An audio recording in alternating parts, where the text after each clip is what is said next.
All right, everyone. This presentation goes over the difference between what are called fundamental quantities and derived quantities and how to perform unit conversions with them. Okay. A fundamental or basic unit, sometimes they're referred to as, there's 7 of them. There are 7 things in science, math, and engineering that do not depend upon other quantities.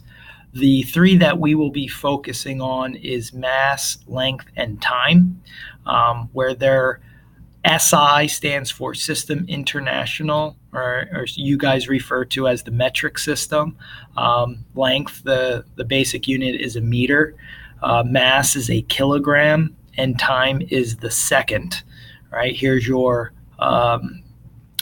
abbreviated symbols, right, that represent those. The other 4 we will not focus on too much in here. We will touch on temperature a little bit later in the year. Electric current we will deal with, but the candela and the mole is really relegated to chemistry class next year. As said, right, we're going to focus on mass, length, and time here in the first half of the school year. And temperature and quantity of matter are chemistry topics. Okay. Now, if a quantity is not a fundamental one, by default, it is derived. And examples of derived quantities that you are familiar with, speed is one. Speed is a combination of length and time. Specifically, it is the ratio of length to time elapsed, right, or length divided by time.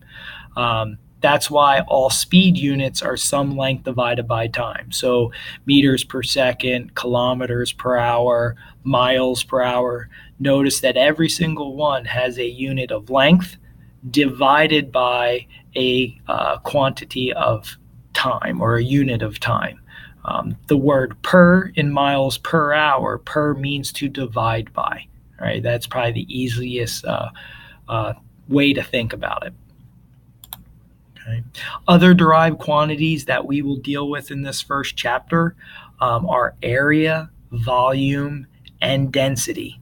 Okay, I know my face is getting in the way here. Let's see if I can.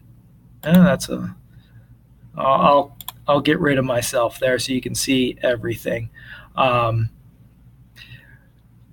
many centimeters squared are in 1 square meter, right? Typical answer is 100, right? Or centimeters cubed in a cubic meter. Others will also say 100. We're going to show you why it's not 100 when we do these unit conversions.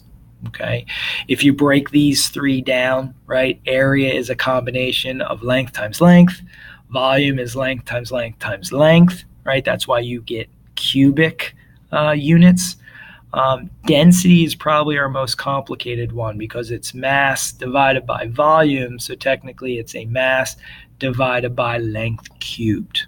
All right, so we'll have plenty of practice doing unit conversions with the 3 fundamental ones as well as derived quantities, and we're going to focus on 4: speed, area, volume, and density. Okay. A lot of times this is called the factor label method or the unit conversion factor method. It's very important to be able to convert units. There's a famous, I guess it's a little older now, but in a famous instance where not knowing your units had big consequences. The Mars Climate Orbiter crashed. And it was a $125 million taxpayer-funded project because someone put English units of pounds for force instead of metric, which is newtons, and all the calculations were 4.5 times off, which led to the thing crashing. Someone got fired over that one. Right? Lots of times people give out wrong doses of drugs, in a hospital setting, and that has dire consequences if you're off by a factor of 10. Say you miss your decimal point. Now, I know you've learned this chart before, but this is probably a little bit bigger than what you've seen in the past. And I've broken this up into two. So I refer to these as the large prefixes, right? These are all the types of prefixes that are for large quantities, right? So a kilometer has 1,000 meters in it, right? Or 1,000 bytes are in a kilobyte, right? So if you take anything in this chart, notice kilo, mega, and giga are jumping by 3 zeros essentially, right? So this is 1,000, a million, a billion, right? So the way you construct in your head what this means, right? If you look at the chart, 1,000 megabytes, or sorry, 1 million bytes is equal to a megabyte. 1 billion bytes is equal to a gigabyte. That's pretty easy to use. When we work with the small prefixes, students tend to get confused more. So if you notice here, the prefix tells you that you're dealing with a small quantity. So for instance, a centimeter is 100th of a meter. A millimeter is 1,000th of a meter, and so on, right? So if I go to something that's not familiar to you, right? You've probably never heard of micro, right? A micrometer is a millionth of a meter. Notice there are 6 decimal plate jumps.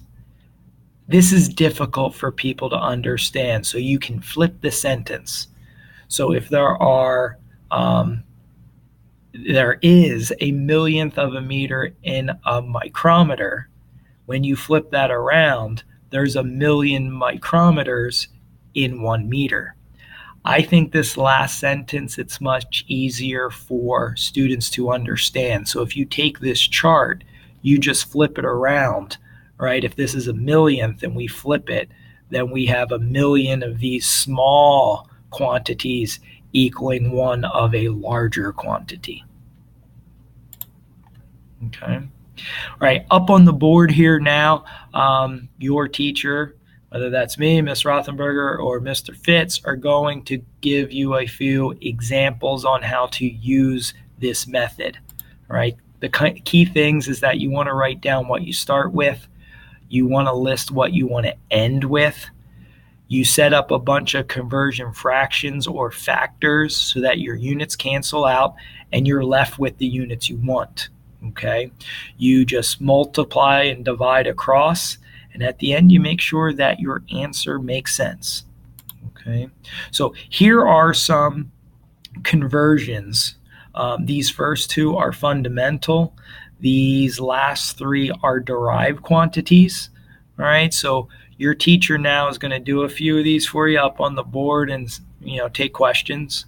And lastly, you can use this Google Slide PowerPoint. There's even an example of me doing 2 others that you could refer to at a later time.